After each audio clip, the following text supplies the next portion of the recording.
Le métier d'Elisphère aujourd'hui est de fournir des solutions décisionnelles et de l'information décisionnelle pour le compte des entreprises françaises, mais aussi des entreprises européennes, au travers de son réseau BigNet. Elisphère est la référence sur ces marchés-là et est issu de 120 années d'expertise et d'innovation autour de la mise en œuvre de solutions, encore une fois, à caractère décisionnel, qui permet aux décideurs dans l'entreprise, quels qu'ils soient, de prendre des décisions de manière éclairée. Je viens du monde du conseil technologique, j'ai fait évoluer une dizaine d'années en qualité de directeur de projet dans des environnements un peu disruptifs, dans des entreprises en phase de transformation. J'ai pris ensuite des fonctions de direction IT, encore une fois dans des entreprises qui étaient soit en phase de transformation, soit en phase de forte croissance, en particulier en travaillant pour le compte de start-up. J'ai rejoint Elisphère en 2014 pour faire bénéficier à Elisphère finalement cette expérience liée à la transformation des technologies au sein des entreprises, dans une phase où Elisphère était en train d'engager elle-même sa propre phase de transformation. Pourquoi le métier évolue? Le métier évolue parce que les entreprises sont de plus en plus confrontées aujourd'hui à des problématiques réglementaires.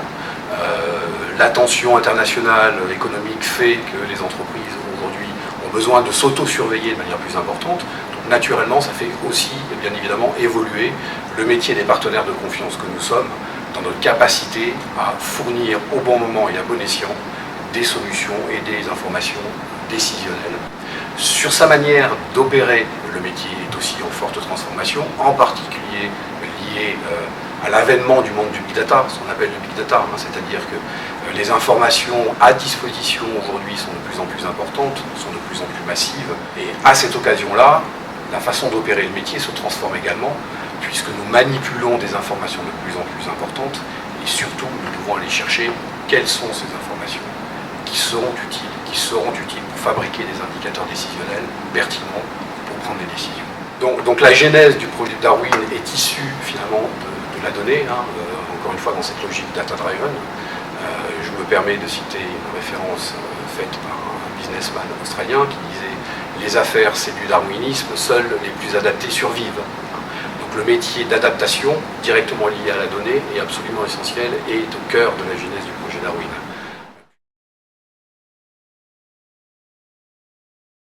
Le projet Darwin est né de la volonté d'Elisphère d'injecter de l'innovation dans les métiers autour de l'information décisionnelle et des solutions décisionnelles.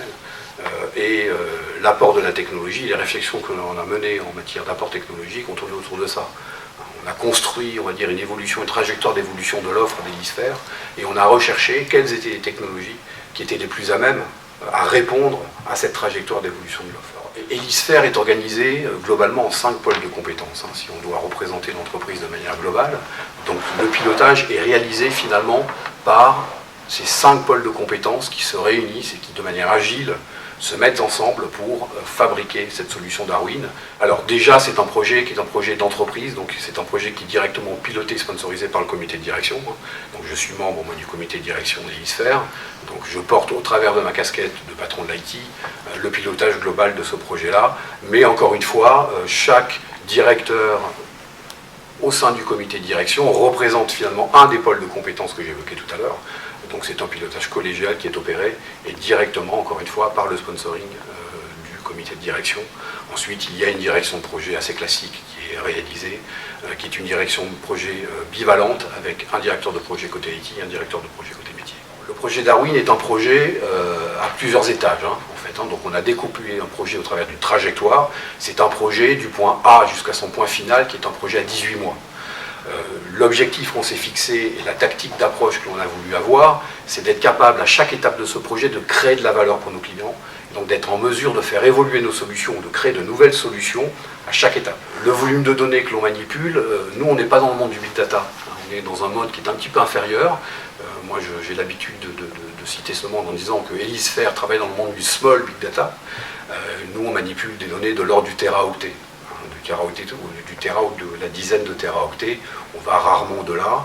Pourquoi? Parce que, comme je vous l'ai expliqué tout à l'heure, on fait du ciblage à l'origine, c'est-à-dire qu'on va déjà cibler quelles sont les données qui peuvent être intéressantes pour venir nourrir nos produits. Notre métier n'est pas d'aller chercher tous azimuts de l'information, C'est l'un des inconvénients d'ailleurs du big data, finalement, c'est de capter des volumes d'informations très importants, mais dont une grande majorité représente du bruit.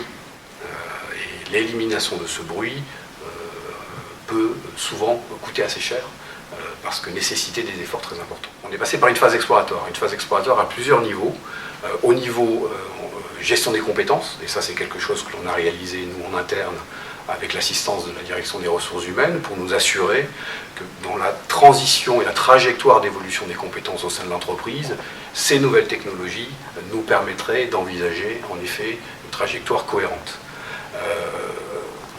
Dans cette phase exploratoire initiale, on a aussi exploré la partie IT. Là, on s'est fait assister en effet par un cabinet de conseil qui avait un certain nombre de retours d'expérience sur la mise en œuvre de solutions autour du monde du big data, puisqu'on est sur des technologies qui participent à ce monde-là, et qui nous a aidés en particulier à écarter des solutions qui ne répondraient pas ou partiellement finalement aux objectifs qu'on s'était fixés dès le départ.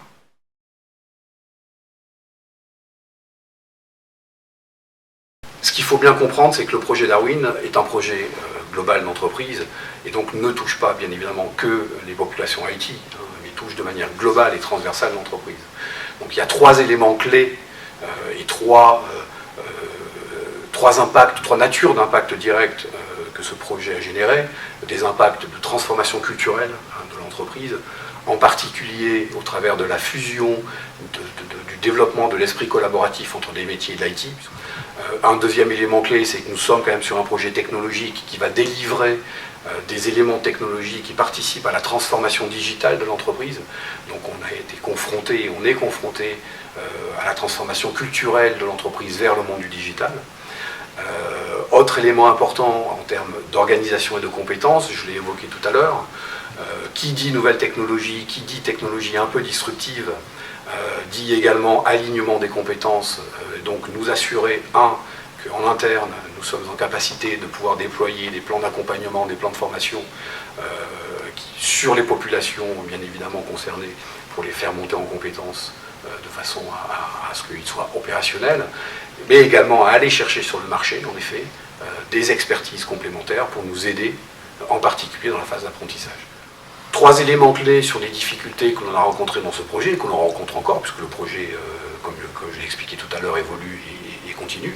Le projet est lié à cette transformation culturelle de l'entreprise, non pas qui avait été sous-estimé, mais transformer culturellement une population d'entreprise n'est pas quelque chose de simple et ça ne se décrète pas. Donc ça prend un petit peu de temps, ça nécessite des plans d'accompagnement, des plans de formation.